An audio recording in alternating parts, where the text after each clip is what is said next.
Chapter 6. How Riches Come to You. When I say that you do not have to drive sharp bargains, I do not mean that you do not have to drive any bargains at all, or that you are above the necessity for having any dealings with your fellow men. I mean that you will not need to deal with them unfairly. You do not have to get something for nothing, but can give to every man more than you take from him. You cannot give every man more in cash market value than you take from him, but you can give him more in use value than the cash value of the thing you take from him.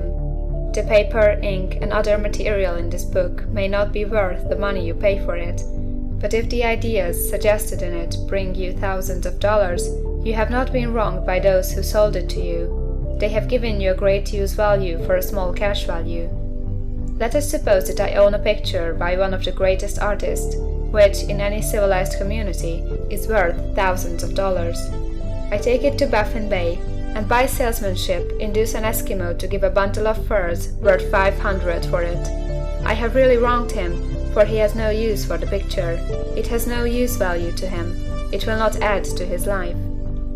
But suppose I give him a gun, worth $50 for his furs. Then he has made a good bargain. He has use for the gun. It will get him many more furs and much food. It will add to his life in every day. It will make him rich. When you rise from the competitive to the creative plane, you can scan your business transactions very strictly, and if you are selling any man anything which does not add more to his life than the thing he gives you in exchange, you can afford to stop it. You do not have to beat anybody in business, and if you are in a business which does beat people, get out of it at once. Give every man more in use value than you take from him in cash value. Then you are adding to the life of the world by every business transaction. If you have people working for you, you must take from them more cash value than you pay them in wages. But you can so organize your business that it will be filled with the principle of advancement, and so that each employee who wishes to do so may advance a little every day. You can make your business do for your employees what this book is doing for you. You can so conduct your business that it will be a sort of ladder, by which every employee who will take the trouble may climb to riches himself, and given the opportunity, if he will not do so, it is not your fault. And finally, because you are to cause the creation of your riches from formless substance which permeates all your environment, it does not follow that they are to take shape from the atmosphere and come into being before your eyes.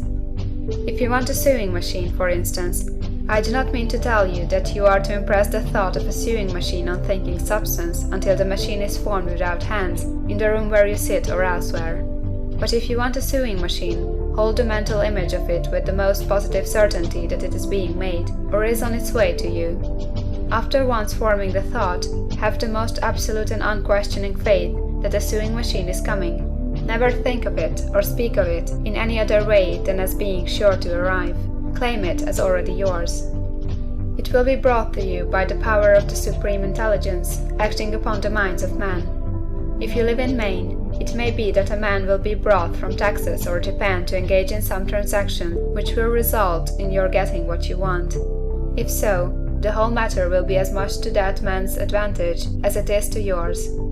Do not forget for a moment that the thinking substance is through all, in all, communicating with all, and can influence all. The desire of thinking substance for fuller life and better living has caused the creation of all the sewing machines already made, and it can cause the creation of millions more, and will, whenever man set it in motion by desire and faith, and by acting in a certain way. You can certainly have a sewing machine in your house, and it is just as certain that you can have any other thing or things which you want, and which you will use for the advancement of your own life and the lives of others.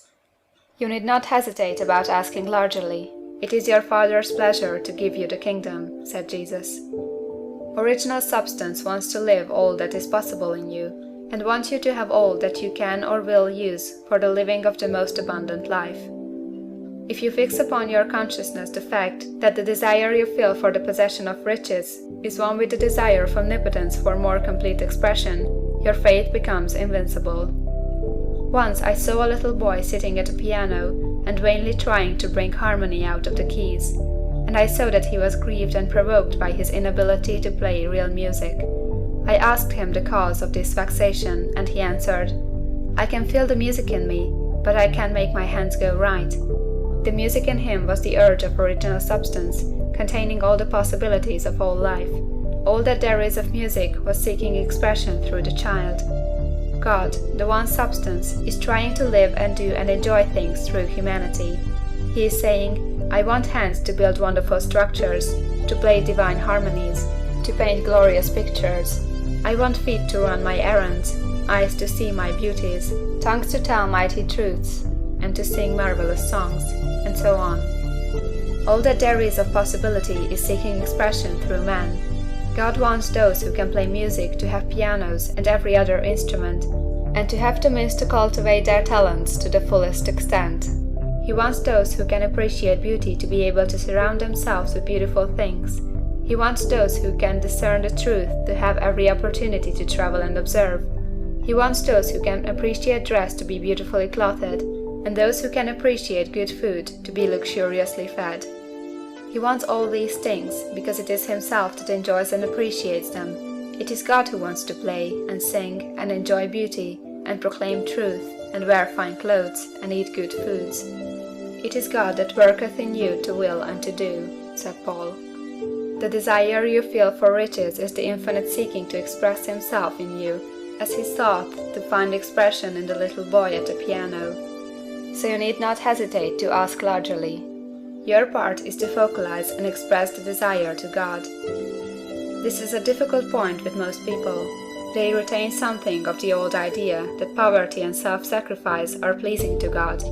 They look upon poverty as a part of the plan, a necessity of nature.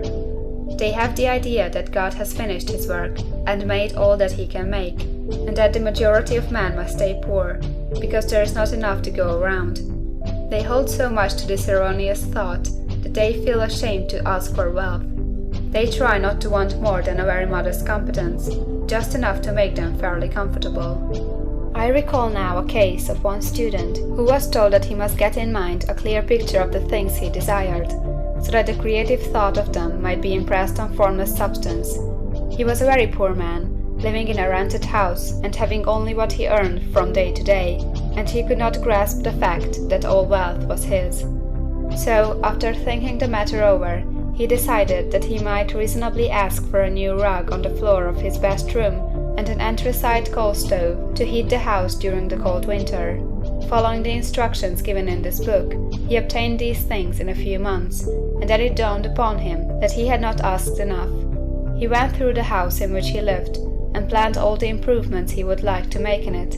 He mentally added a bay window here, a room there, until it was complete in his mind as his ideal home, and then he planned its furnishings. Holding the whole picture in his mind, he began living in the certain way, and moving toward what he wanted, and he owns the house now, and is rebuilding it after the form of his mental image, and now, with still larger faith, he is going on to get greater things. It has been unto him according to his faith, and it is so with you and with all of us. End of chapter 6.